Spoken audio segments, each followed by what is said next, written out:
नमस्कार सबैजनामा। आज चाहिँ मैले हजुरहरूलाई आफ्नो घर वरिपरि लगाउनै पर्ने एउटा बिरुवाको रूपमा जानकारी दिन गइरहेको छु र मैले त यो बिरुवाको महत्त्वको बारेमा अलि ढिलो थाहा पाएँ। कम्तीमा पनि हजुरहरूलाई मैले जानकारी दिएर यो बिरुवाहरू लगाउनको लागि मैले प्रेरित गर्न सक्छु कि भनेर मैले यो एउटा भिडियो बनाउन लागेको हो।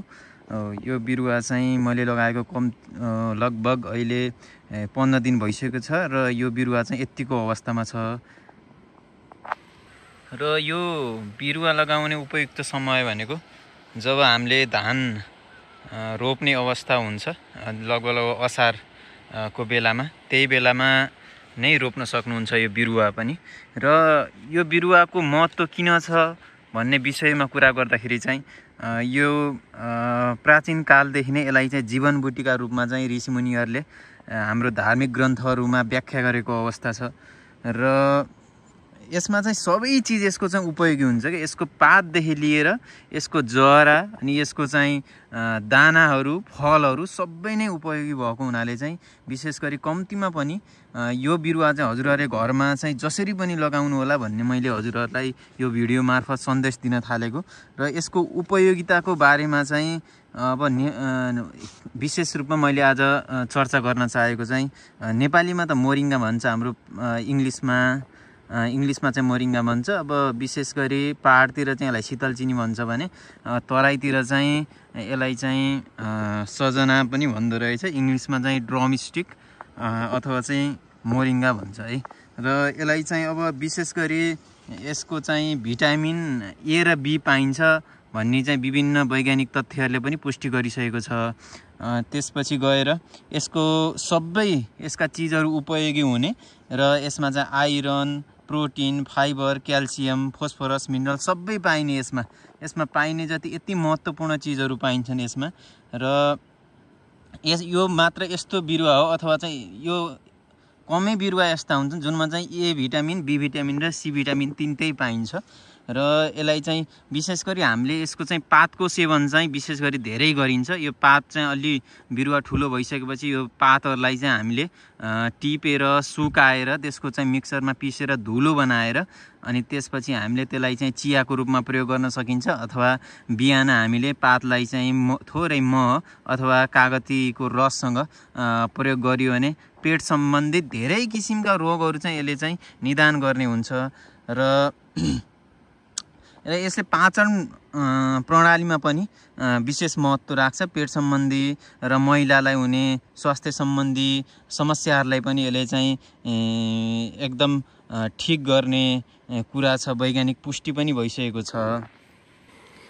र यसको नियमित सेवनबाट चाहिँ रक्तचाप, ब्लड प्रेसरको समस्या, आँखाको समस्या, किनभने भिटामिन ए प्रचुर मात्रामा हुने भएकाले भिटामिन एले चाहिँ आँखाको लागि राम्रो हुने, मोटोपनको विशेष गरी मोटोपनको समस्या भएका मानिसहरूलाई पनि यो धेरै नै राम्रो छ।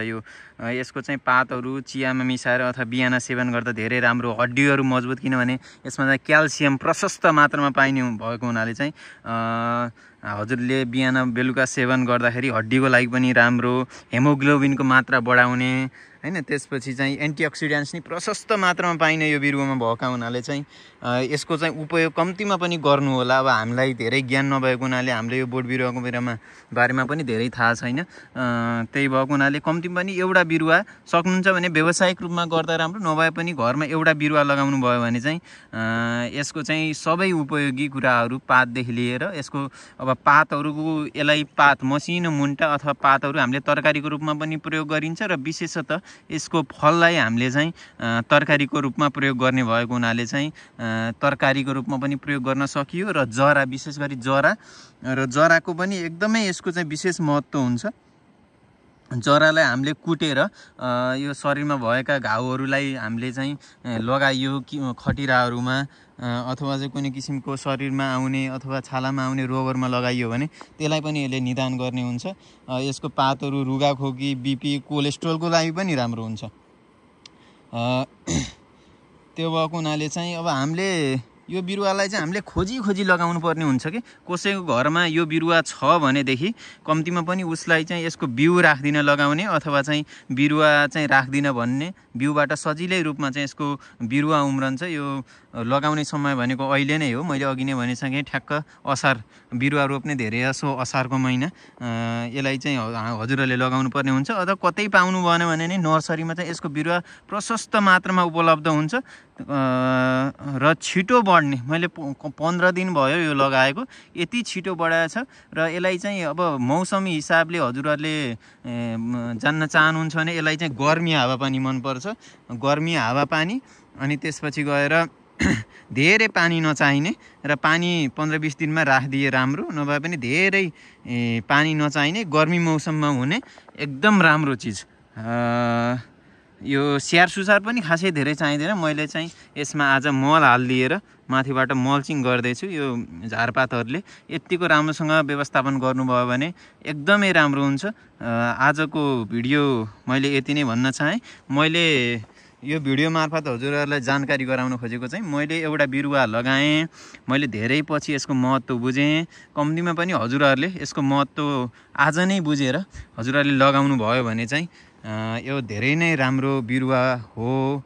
यसका फाइदाहरू हामीले नबुझेर हामीले लगाएका छैनौँ। यसका फाइदाहरू धेरै छन् र हजुरहरूले आजै नर्सरीबाट बोट बिरुवा किनेर आफ्नो पहाडको अथवा पहाडमा भएका जमिनहरूमा चाहिँ यसलाई हजुरहरूले लगाउनुहोस् भन्ने यो भिडियो मार्फत मैले हजुरहरूलाई भन्न चाहेँ। हस्, धन्यवाद।